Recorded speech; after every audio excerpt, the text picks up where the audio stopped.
Hi, everyone. Thank you so much for joining me here today with the third annual virtual grief symposium discussion on navigating grief with kids. My name is Autumn Tolley Jackson, and thank you so much for joining me. I know if you're in this, it's because you're trying to navigate grief, you're trying to figure out what to do with it and how to help your kids through it. And that is not an easy thing to do. So I really appreciate everybody who took the time to join me. And before I get into it, I really want to make it clear that I am not a professional. I am not licensed. I'm not certified. I have no degree in anything having to do with this. So if you're looking for that sort of advice, unfortunately, you're probably not going to find it here. What I do hope to provide is some hope, some recognition that you're not alone in what you're going through. My story is my story, your story is your story. But hopefully we might find some similarities and you might be able to learn from some of my experiences or find that some of the things that I have to recommend can help you too. So who am I? I live in rural Eastern Oregon. I have never formally done anything with grief, but unfortunately I've had a fairly big grief experience. And with that grief experience, I started a company, really, I guess, called Growing with Grief. And the whole point of it is to provide resources to people who need it. I know when I was really struggling with grief, it was always really hard for me to find the resources. Even just searching on Google was so difficult. And so my goal with Growing with Grief is just to provide a multitude of resources available on one webpage, whether you're looking for podcasts or books, organizations, blogs, anything else that might help people that are related to grief that I find I can support. I'm trying to put one spot for you to find. The other thing I've done is I wrote my memoir. So I wrote all about my grief journey, and that is available as an ebook, a paper book, or an audiobook. And I'm really going to just touch on my story because there's so much other stuff I want to talk about, but I want everybody to understand that I've learned from experience in a lot of this, and I definitely don't have any of the answers. I don't even feel like I have a few of the answers a lot of the time, but I have learned a few things, and hopefully my sharing them can help you guys navigate your grief with your kids today. So my story really starts in 2015. And at that point in time, I was married to my husband, Joe, and we had one son who was just about to turn 3. And I had just had our second son who was about 2 weeks old. At that time, everything seemed perfect. And one day my husband, who was working out, getting some exercise in, went for a jog. And when I knew he should have been home, I started to get worried. And eventually I made sure the kids were down and I went out to our road in front of our house and I looked for him. And what I found was my 30-year-old husband, non-responsive, laying on the side of the road. I ran into our neighbor's house because, of course, I didn't have my phone on me. I was expecting him to have twisted an ankle or just be too tired and walking back or something. I never expected to find him like that, like just completely immobile. And so I ran into my neighbor's house and had them call 911, and I went back out. And while I tried to do CPR, it was unsuccessful and the EMTs were unsuccessful.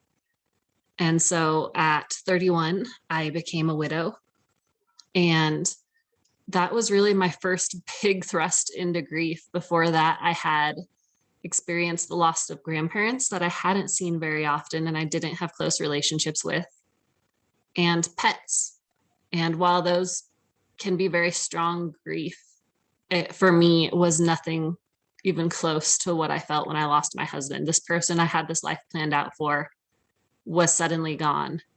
And not only that, I had a 3-year-old and a 2-week-old that I needed to figure out how to raise. And that had never been part of the plan. The plan had always been to do it together. So of course, the 2-week-old didn't need a lot of discussion at that point. But the 3-year-old, Cody, he always asked for his dad. Anytime his dad would be working late or would be gone somewhere overnight, he'd constantly ask for his dad and want to know where he was. And the next morning, when I woke him up and we started to talk about it, not once did he ask where his dad was, and not once did he even really seem to miss him. It was very much like he, even before I told him, knew that something was different and there was no going back, and it just was how it was. And he was very matter of fact about it, which for me, as somebody thrust into this widow realm, was very difficult for me, because I had expected him to cry and I'd expected him to bawl and want his dad, and that never happened. And it was very difficult for me to learn that what I expected grief to be and what I expected my kids to go through as they grieved was probably not very accurate. And I really needed to open up my mind and be able to adjust as much as I needed. Some examples of things he would say as a 3-year-old was he would tell me that things were mine. So we'd be driving along and we'd go past a store that he used to go to with his dad. And he'd say, that was my dad's store, but he's dead. And now it's your store. And at first, I think the first time I just started bawling. But eventually it was like, yeah, he is dead. So that's ours now. He'd do it with things he saw at home. That used to be my dad's lunchbox, but since he's dead, it's yours now. And that was how he processed his grief as a 3-year-old. And I didn't understand it, and it killed me to hear it put so bluntly. But when it came down to it, that seemed to be what he needed to say. The 3-year-old had 3 years worth of photos with his dad. One thing I really struggled with was that the 2-week-old, we had a handful of pictures. We had his dad giving him his first bath, and a few of them with his dad just cuddling him and holding him and telling me I couldn't have him. But I think all in all, there were probably 6 individual photos. And so while at that point in time, our youngest son, Wade, didn't struggle with not having photos like that, it really hurt me to know that this man who loved him so much wasn't able to be around for anything for him. And more than that, he wouldn't even be able to look at pictures of him with his dad as he got older. I really struggled when my husband died about how to keep my husband alive. And I remember that's the exact thought. I wanted to keep Joe alive for his 2 sons. And I struggled with it, and I struggled with it for months. And eventually what I did was I called a radio therapist, and I learned a few things from talking with her. And I'm very glad I called her. And it wasn't at all what I expected. I expected her to be like, oh, well, you keep him alive by doing these things. I hadn't really realized yet that there was no handbook for grief. There was no normal way to grieve. And so the first thing I learned was when she got me on the phone, she said, I'm sorry for your loss. And my response, because I think it's a response in our culture we feel like we have to give, is it's okay. And I won't say she berated me, but it did come pretty close to being a little aggressive. And she goes, it is not okay. It is not okay that your husband died. That is something that's never going to be okay. And you don't need to pretend like it's okay. And I think that's the first time somebody really gave me that permission to recognize that, you know what, it's not okay. And then in response to my question, what she really told me was, you can't keep him alive for your sons. You can't keep somebody who has passed away, who they will have virtually no or actually no memories of, alive for them. The only thing you can do is make your memories of them available to your kids. You can make them available through the pictures that are available, through stories, through talking with family members, through things that are tangible that were a part of them. But you can't keep them alive. You can provide those opportunities and see if your kids grasp them, but that's really all you can do for them. They're never going to know the person they lost, especially when they're that young. And that was pretty hard for me because it hurt so bad that they would never know him. But at the same time, I really understood that he was gone. I couldn't keep somebody who was dead alive as much as I wanted to.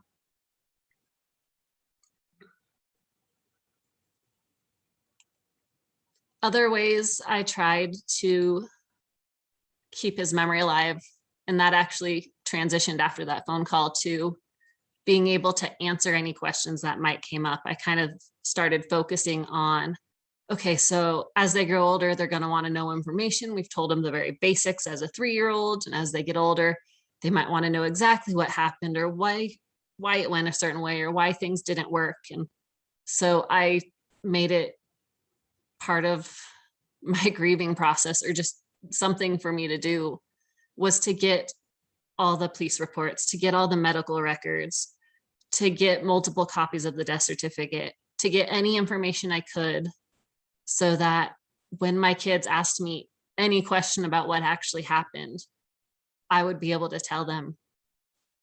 And for many people, and this was true for me, when you're in that acute grief, when you're in those first few weeks or few months of grief, a lot of times you don't remember. You just don't remember what you went through. And I think that's part of shock. And I think it's part of our body's natural ways to protect us from something that was very painful.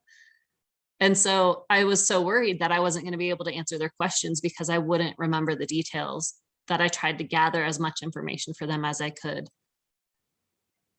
I also asked people to write down stories for them, so we would have those to look at as they got older. And I still don't know if any of that information is going to be helpful. I don't know if they're ever going to want to look at it. I don't know if I'm ever going to want to look at it. But I did find some relief in just knowing that it was available, it was there if somebody had a question. One of the people who really helped me after the loss of my husband, his name was Kyle, and living in a very rural area in Eastern Oregon, I didn't know anybody who had experienced the kind of loss I did at the age I did. I knew a number of people that were widows, and I think all of them were in their 80s. So finding somebody who could relate to grief at all was a bit of a struggle. And when I did, Kyle really helped me talk about it. He had lost his father. And so I was able to talk to him about how Cody losing his father and Wade losing his father might affect them as they grow up. And while he lost his dad as an adult, he was able to provide some insight and really took the time to walk me through it. Over time, Kyle became my grief person, and then he became my best friend. And then eventually it got romantic, and we were married in 2017. And that was about 2.5 years after Joe had passed away. I had never expected to find love again. I had never expected to find love that quickly again, but I very much felt like there was a higher power for sure playing a role in it. About a day or two before Joe had passed away, I told him, I don't know how I could do this without you. Of course, I was postpartum. I was recovering from childbirth. I was exhausted. I was in pain a little bit. And I had said that to him before. And every time before when I'd said it to him, he kind of brushed it off and joked about it. Yeah, I don't know what you'd do either. And this time he looked me in the eyes and he goes, you'd be okay. You'd be fine, and you'd find somebody who would take care of you and the boys and love you and love them just like I would. And so I'd always felt like that had to be a gift from God. That had to be a gift from God through Joe, giving me permission to find somebody to love and letting me know that there was going to be somebody coming into my life that was going to help me walk through this path. So Kyle and I got married, and we talked a lot about whether we wanted to have kids. I had had some miscarriages with Joe, and I really didn't want to deal with more loss on that level. But I did feel that having another child with Kyle would really complete our family. So we decided we were going to go ahead and see if we could have another kid. And if it didn't work, if we had miscarriages, we were just going to go ahead and let that go too. But it worked, and we were blessed in July of 2018 with a beautiful little girl named Riley.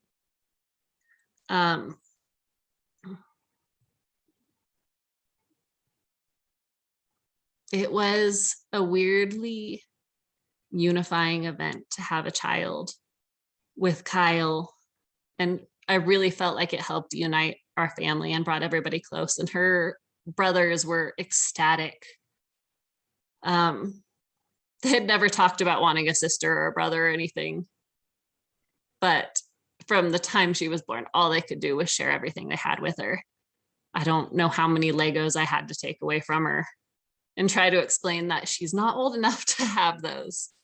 But Riley was great, and we were this super happy family doing a ton of activities, living life to the fullest, because we had learned through losing Joe that life happens and you have no real control over when it happens, and you need to enjoy it as it's there. You need to enjoy it within the day.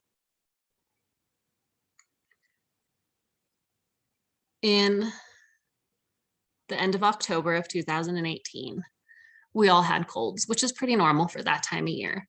And so we didn't think anything about it. And Riley started not feeding as good as she usually does, but we all had colds. We were all stuffy. We all had sore throats, and she was still eating, just not as much. And so we thought, oh, well, she just has the same whole cold the rest of us have. After a few days, I think her lack of really eating a good meal started getting her dehydrated. So we took her into the clinic, and they noticed, yeah, she's dehydrated and it seems like her head's a little bit weak. And at this point she was 3 months. So keep in mind that a weak head on a 3-month-old is still a pretty bobbly head. But her doctor was a little bit worried about her and wanted to get some fluids in her. And so we went to the emergency room to get the fluids put in. And because she had the chubbiest little arms and she had pretty small veins, they really just struggled and could not get an IV in her. And so after about an hour of trying, where she was a champ and she was crying, but nothing too horrible, they decided to go ahead and just admit us and do a nasogastric tube so we could feed her throughout the night. And so Kyle and I took turns with her in the hospital, and the boys went to stay with Joe's brother and his wife. And they knew that Riley was sick, but it's just a little cold. It's just a little cold. We'll be home as soon as she's feeling better. And the next morning she was feeling better. She was smiling a little bit. She wasn't as dehydrated, but she still had a little bit of weakness in her neck. And so the doctor that was there decided before he discharged us, he wanted to run a test for meningitis.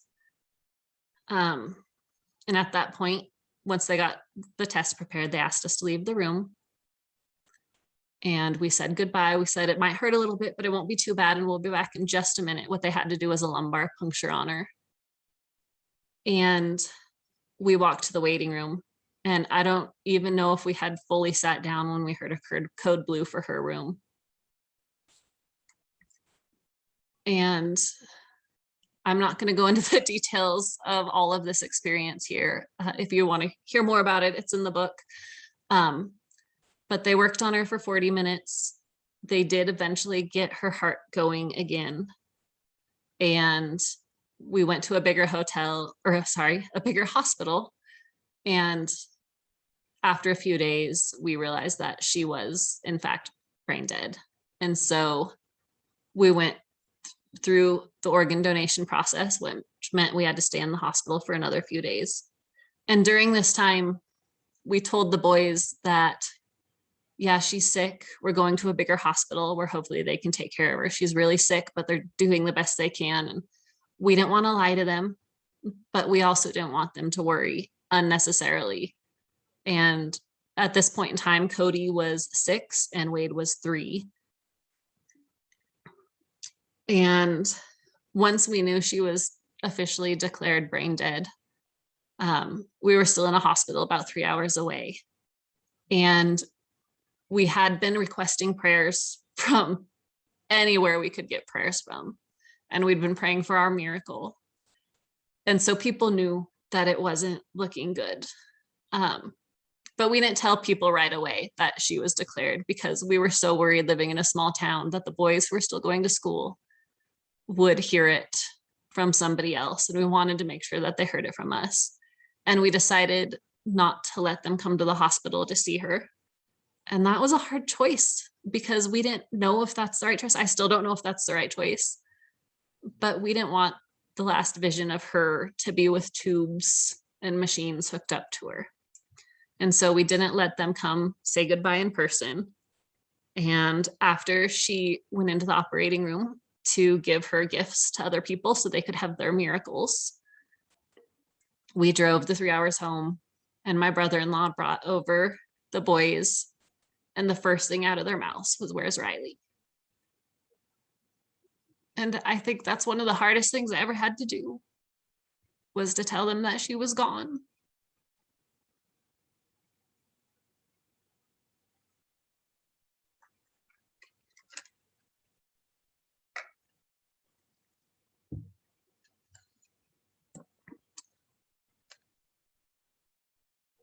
With kids at that age, it was hard because we needed to give them a true and an honest story without putting extra fear into them, without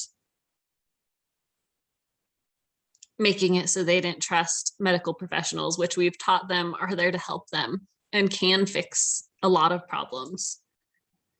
And pretty much from that point on, we had no clue what to do. And we were just trying to do the best we could.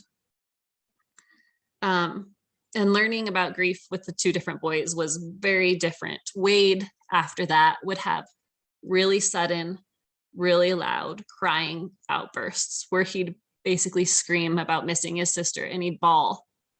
And after about 5 or 10 minutes, he'd feel fine and want to go play. Cody, on the other hand, never had those giant bursts. He would have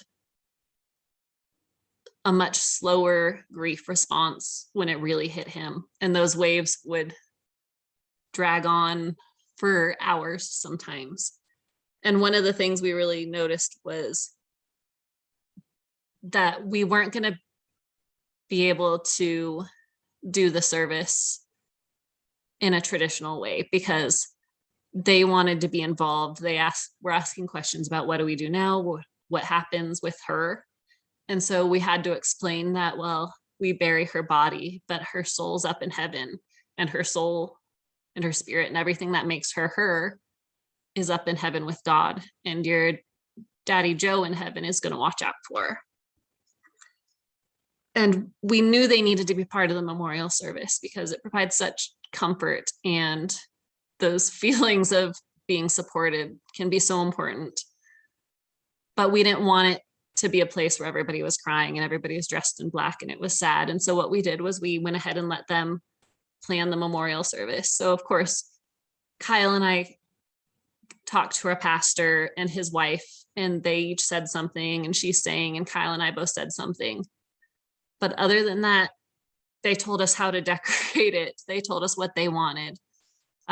We had colorful tablecloths. We had pink daisies. We had balloons that they picked out. So it ranged everywhere from Care Bears to Spider-Man to hearts and unicorns and rainbows, and anything they thought she would have liked or they had wanted to show her as she got older was there. There was a craft station where other kids, along with Cody and Wade, could make cards for Riley, and they could paint or they could use glue and glitter. And they designed the cupcakes, and they told the woman who was making the cake for us what colors to put on it. and they included a bouncy house. So we had a memorial service with the bouncy house.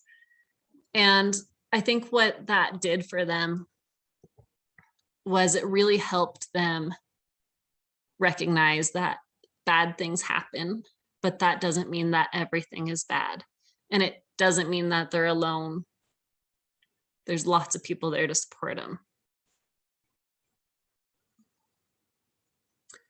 While Wade's sudden fits of grief eventually kind of calmed down a little bit to where sometimes he just cries and sometimes he wants to talk about her, Cody's actually got louder, but they transformed through other behaviors. So at that point in time, he was trying to do wrestling and he began to be very angry. He got very frustrated with people. He got frustrated with other kids. He started pushing a little bit.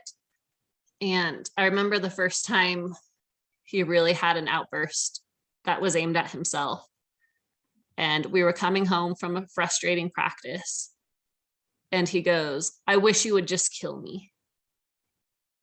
And of course, my response as a parent is, "What do you say? Don't say that. You can't talk like that." And that was not the right response. And I realized that it didn't take very much time to realize that that's not how I want it to be with him and his grief. Because at first I didn't recognize that it was his grief. I thought he was just talking and he'd heard somebody else say it.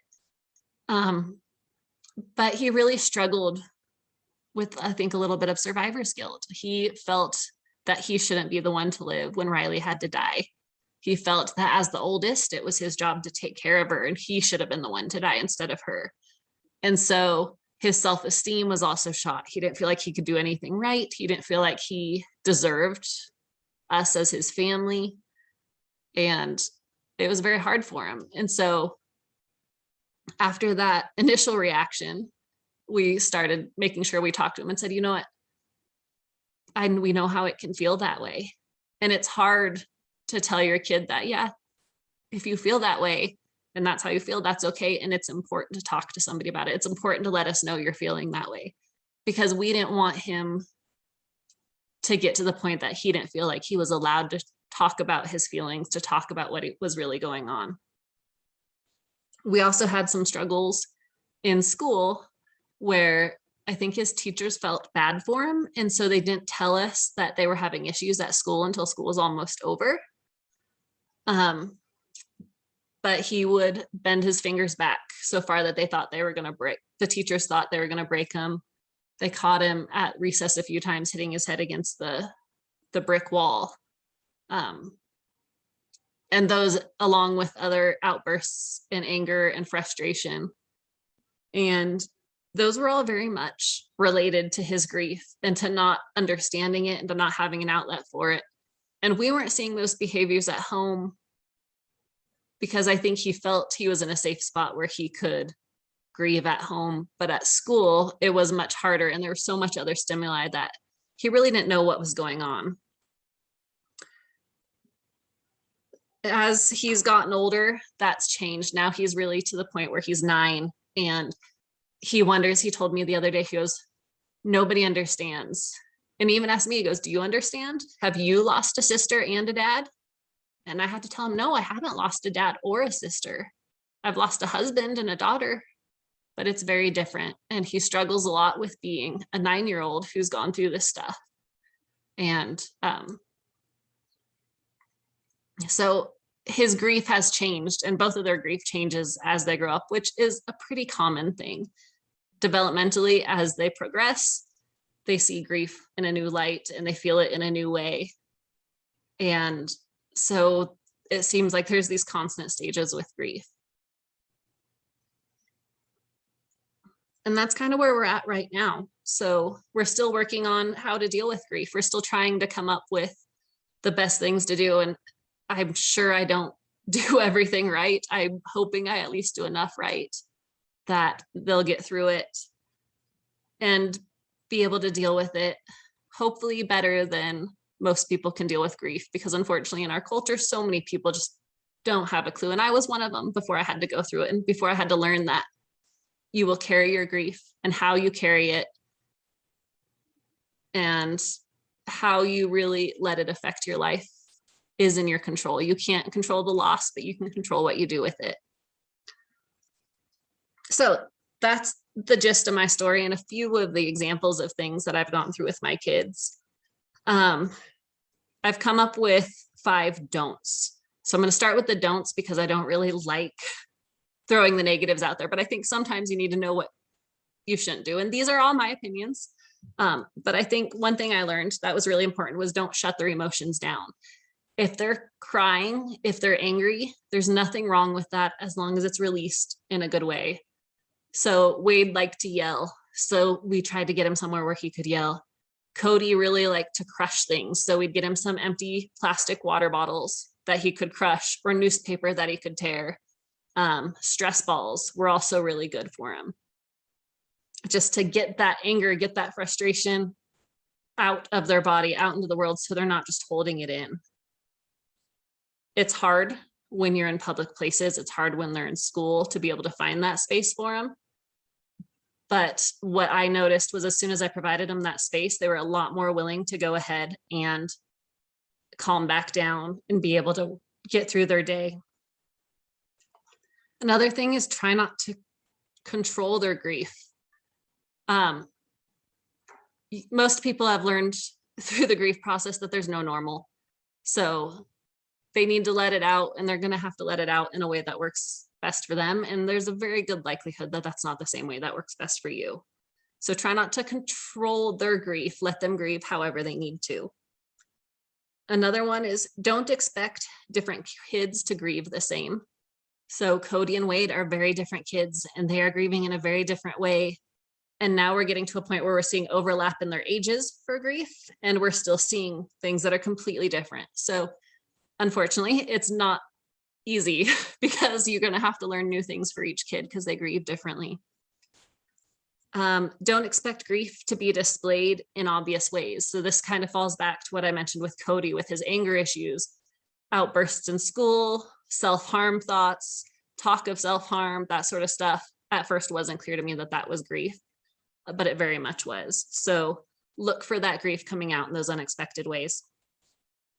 And the last don't is don't try to fix them. Our culture likes to fix things. We want to make it better, especially for our kids. Even when we know we can't make it better, we want to make it better for them. But you can't fix grief. And so trying to fix it for them, trying to tell them that they don't need to cry, it's okay, isn't really going to help them any more than it helps you when somebody tells you not to cry about it. It's sad. Let them cry about it. Let them do what they need in their way and try to make sure they have the healthy coping mechanisms instead of the unhealthy ones. And just understand that they have to make the choices too. So as much as you can try to help them, they are ultimately responsible for learning with themselves. And of course, as they're younger, your responsibility is to keep putting those lessons and those healthy coping mechanisms in front of them. But they, even at that age, are the ones that have to choose to do them. So 5 things to do. Provide them with a safe place and let them know it's okay to grieve. And I think a lot of this really comes down to let them see you grieve. Maybe not your full-on complete meltdowns that happen to us when we're grieving, but it's okay to let them see you cry, because them seeing you cry and you being okay with it will teach them that it's okay for them to do it as well. Also, do be open to conversations about it. Like I said, with Cody and saying his dad's lunchbox was now mine, or Cody wanting to talk about how I don't understand his grief. There's going to be conversations they want to have that may not be comfortable to you, but go ahead and be open to those. Also, provide opportunities to honor their loved ones without pushing them onto your kids. And you can see behind me, we've got bears. Over here, we've got bears, we've got blankets, we've got photos and photo books, we have magnets, we have photo cubes. We have these things all over our house, and they're just there. And when it triggers a memory, we talk about it, but we don't really make them talk about it. But they have those opportunities, and they know that their loved one is always a part of their life. Also, take care of yourself. Put on your mask first, because you have to be able to take care of yourself to take care of them. And lastly, get help, look for resources. talk to your teachers at the school. If you have a counselor, talk to the counselor, let them know there's been a loss, let them know the behaviors you're seeing that you want to know right away.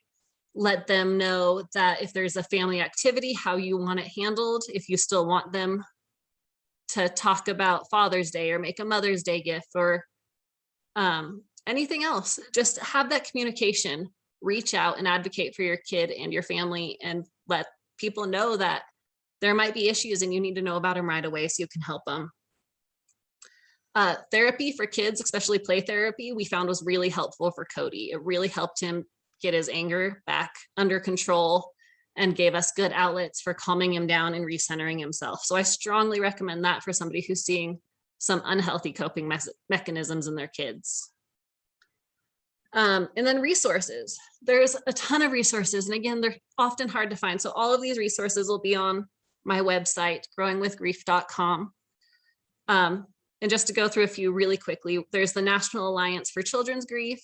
They have education and resources for those who are supporting those who are grieving. They have an annual symposium on children's grief, a national database of support programs. So that's a really good place to start. There's also the Dougie Center, which is focused on grief support with a safe place where kids, teens, young adults, families can share. And they have a lot of resources that you can filter by the age of the child. You can filter by the type of loss they've experienced, who the person is who's going to give them the support. They also have a database of grief support near you.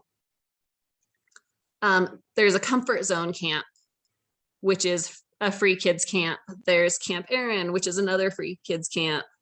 There's camp, and I don't know how to say this one, but KESEM, K-E-S-E-M, which is a camp for kids who are dealing with a parent who has cancer, whether they're currently undergoing treatment, have survived cancer, or have passed away from cancer. There's also things called experience camps. There's a lot of different ways for people to join, and in COVID times, a number of these camps are virtual. So even if they don't come to your area, there's now these virtual options, which can be really helpful to a kid, especially the older kids that are better with using Zoom and stuff like that. So I hope we get to have some good discussion after this, and I hope you guys felt that maybe you can pull something out of my story, out of some of the things we did, some of the things I learned, and I look forward to having some more discussion with you. So thank you very much, and have a good rest of your conference.